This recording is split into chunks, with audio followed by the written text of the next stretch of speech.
پاکستان کے جو ہیں وہ اس پروگرام کی میزبانی کیا کریں گے. تجزیہ نگار بھی ہیں، صحافی بھی ہیں، آپ ان کے نام سے بھی واقف ہیں، لیکن ابھی ہم ان کا نام اس لیے ڈسکلوز نہیں کر رہے کہ اگلے پروگرام میں آپ ان کو سکرین پر دیکھ سکیں گے.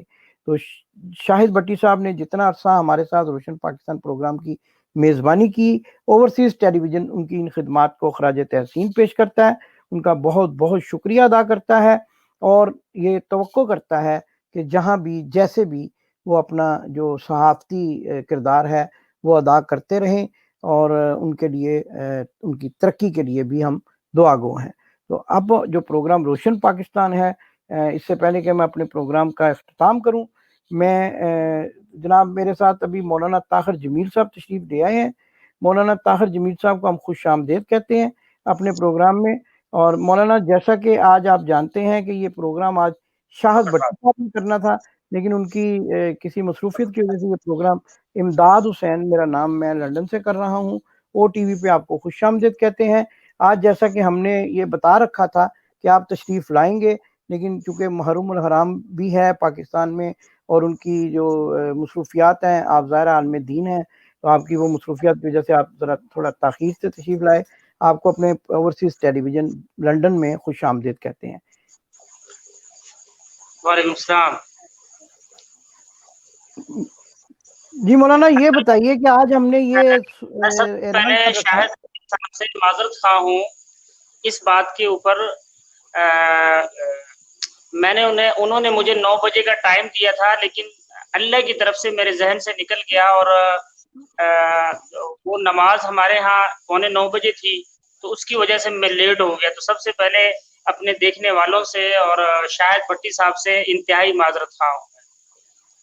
جی آپ کی جناب معذرت ہم نے آپ کے آنے سے پہلے ہی ناظرین تک پہنچا دی ہے. میں نے آپ کی غیر موجودگی میں فائدہ اٹھاتے ہوئے 27 منٹ میں نے جو ہے وہ آپ کی معذرت جو ہے وہ اپنے ناظرین تک پہنچائی ہے. 27 منٹ میں مختلف خبریں بھی میں نے پہنچا دی اسی بہانے، لیکن آپ کا نورانی چہرہ دیکھ کر بڑی خوشی ہوئی کہ آپ اوورسیز ٹیلی ویژن پر تشریف لائے. آپ کا ایک بار پھر ہم دل کی اتھاہ گہرائیوں سے استقبال کرتے ہیں. آج مولانا یہ فرمائیے کہ ہم نے اعلان کر رکھا ہے کہ پاکستان کی معروف شخصیت اور عالم دین جناب مولانا طارق جمیل صاحب کی ہلکی پھلکی باتیں آپ سے سنیں گے، کیونکہ مولانا طارق جمیل صاحب ایک مذہبی شخصیت ہیں، لیکن ایک نہایت نفیس اور پیارے انسان بھی ہیں. تو ان کے بارے میں لوگوں کا جو تاثر ہے، لوگ بچے جو ہے سمجھتے ہیں مولوی صاحب صرف جو ہے نا وہ گرجدار آواز میں تقریریں کرتے ہیں، لیکن آج ہم آپ سے سننا چاہتے ہیں کہ ان کی شخصیت کے دیگر پہلو کیا ہیں. تو آپ ہمیں تھوڑا سا روشنی ڈالیے کہ ہمارے محترم مولانا طارق جمیل صاحب کی شخصیت کے دیگر سوال کیا ہے، بہت زبردست سوال کیا ہے آپ نے. کیونکہ جو انسان، جو آدمی ہمارے معاشرے کے اندر ایک بہت اونچے لیول پر چلا جاتا ہے، تو لوگ چاہتے ہیں کہ اس کی زندگی کے دیگر پہلو، اس کا سونا کھانا بیٹھنا، یہ سب کچھ سمجھے کسی سے.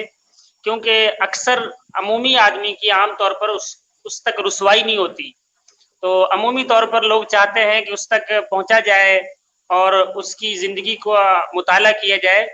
تو اس میں میں عرض کرنا چاہوں گا، مولانا ماشاءاللہ طبیعت کے لحاظ سے جیسے وہ بیان فرماتے ہیں مولانا، اور اپنے بیانات کے اندر خصوصی طور پر مولانا اخلاق کا ذکر فرماتے ہیں، اور اپنے بیان کے اندر خصوصی طور پر وہ آل رسول سے محبت کا ذکر فرماتے ہیں. میں نے کوئی 10 سال ان کے ساتھ گزارے ہیں اور ان کے پاس ان کی شاگردی میں گزارے ہیں. میں آپ کو حلفاً یہ بات کہتا ہوں، مولانا کے اندر بنفس نفیس وہ تمام صفات موجود ہیں جو وہ منبر پر کھڑے ہو کر بیان کرتے ہیں. مثال کے طور پہ وہ کہتے ہیں کہ اچھے اخلاق انسان کی جو قیمت لگتی ہے اللہ کے ہاں، وہ ان اللہ لا ينظر الى صورکم ولا الى اموالکم بل ينظر الى قلوبکم ولا الى اعمالکم، کہ اللہ رب العزت تمہاری صورتوں کو، تمہارے مالوں کو نہیں دیکھتے بلکہ تمہارے دلوں کو دیکھتے ہیں. تو یہ چیز اللہ نے ان کے اندر کوٹ کوٹ کر بھری ہوئی ہے کہ بنفسی مولانا صاحب سخی بھی ہیں، پھر مولانا صاحب کے اندر یہ اخلاق ہے. میں آپ کو ایک چھوٹا سا ان کا ایک واقعہ سناتا ہوں مولانا طارق جمیل صاحب کا.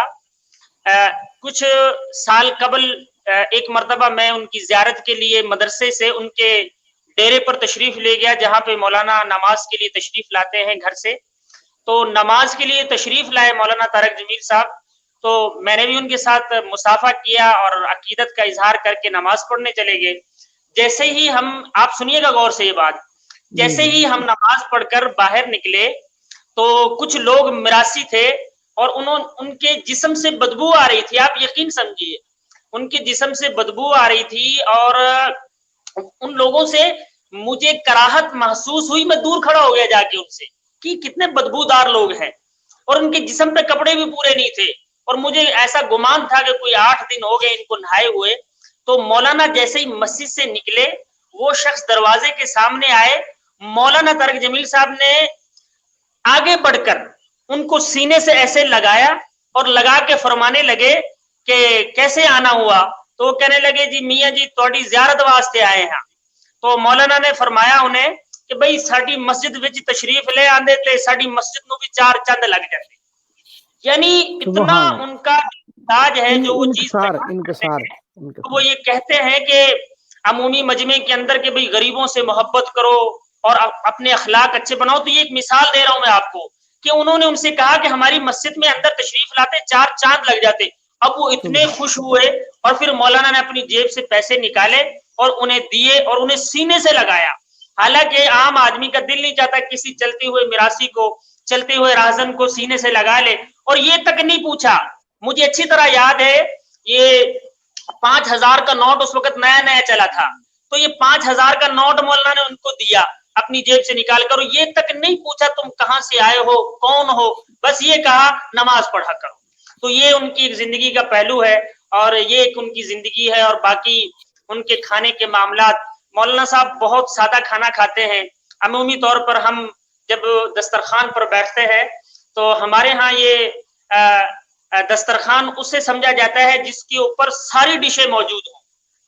تو مولانا طارق جمیل صاحب اپنی زندگی کے اندر, اپنے گھر کے اندر ایسا نہیں ہے کہ وہ تب ٹیبل پر بیٹھتے ہوں جب 10 قسم کے کھانے پڑے ہوں, بلکہ سادہ دودھ لیتے ہیں, اس کے اندر روٹی ڈالتے ہیں اور وہ مینڈ کر کھا لیتے ہیں. یہ ان کی اصل خوراک ہے. اس کے علاوہ صبح کے وقت مولانا صاحب کھجوریں نوش فرماتے ہیں اور کچھ شہد چاٹتے ہیں اور زیتون کا تیل استعمال کرتے ہیں. باقی کوئی تلی ہوئی کوئی چیز نہیں کھاتے مولانا, کسی بوتل کو ہاتھ نہیں لگاتے, کسی مشروب کو ہاتھ نہیں لگاتے. ہاں اگر میٹھا پانی پینا ہوتا ہے تو مولانا پھر میٹھے پانی کے لیے شہد ڈالتے ہیں اور اسے میٹھا کر کے پانی پی لیتے ہیں, اور عمومی طور پر ٹھنڈا پانی استعمال نہیں کرتے. اگر مولانا کے فیملی کے بارے میں بات کی جائے تو مولانا طارق جمیل صاحب کی ماشاءاللہ 3 بیٹے ہیں. پہلا بیٹا حضرت مولانا یوسف جمیل صاحب ہے جو عالم ہے, درس نظامی سے فارغ ہے, اور دوسرے نمبر پر ان کا بیٹا مولانا عاصم جمیل صاحب ہے جو انجینئر ہے. مطلب یہ ٹریکٹر, گاڑیاں اور یہ ساری چیزیں, ان ساری چیزوں کے وہ انجینئر ہے. تیسرے بیٹے عاصم علی جمیل ہیں جو سب سے چھوٹے ہیں, وہ ابھی پڑھ رہے ہیں, میڈیکل کے شعبے کے اندر لگے ہوئے ہیں. 2 بیٹیاں ہیں مولانا کی اور دونوں کی الحمدللہ شادی ہو چکی ہے.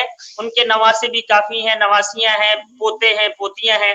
اس وقت مولانا اپنی زندگی جو ہے وہ تلمبا کے اندر جو ان کا آبائی شہر ہے, اس تلمبا جو ہے, میں یہ بھی بتانا چاہوں گا اپنے ناظرین کو, بسا اوقات ہمارے ناظرین جاننا چاہتے ہیں مولانا کہاں رہتے ہیں. تو مولانا پاکستان کے اندر یہ ایک سٹی ہے, ڈویژن ملتان ہے, اس کا ایک ضلع ہے خانیوال, اس کی ایک تحصیل ہے میاں چنو. تو میاں چنو سے جب آپ رائٹ سائڈ پہ جائیں گے تو کوئی 18 کلومیٹر اندر جا کر ایک چھوٹا سا قصبہ آتا ہے. یہ 1875 کے اندر سلطان محمود غزنوی نے جس کے اوپر جہاں پڑاؤ ڈالا تھا, یہ وہ شہر تلمبا ہے. تو وہاں سے کوئی 2 کلومیٹر اور جائیں گے تو پھر رئیس آباد آئے گا. یہ مولانا کے جو تھے دادا کا نام تھا, انہی کے نام کے اوپر یہ بستی ہے, اور یہاں پر مولانا کی زمین ہے. زمین کے اعتبار سے کوئی مولانا صاحب 100 ایکڑ کے قریب زمین کے مالک ہیں, اور اس کے علاوہ مولانا کی کوئی تجارت نہیں ہے, کوئی باغات ہیں, ان کے اندر سے کوئی آم وغیرہ فروخت کرتے ہیں, فصلیں فروخت کرتے ہیں. اور سب سے بڑی بات میں آپ کو بتاؤں, مولانا کے ماشاءاللہ کافی مدارس ہیں پاکستان کے اندر بھی اور پاکستان سے باہر بھی. تو جتنی انکم مولانا کی ہوتی ہے وہ ساری انکم وہ مدارس کے اوپر لگاتے ہیں.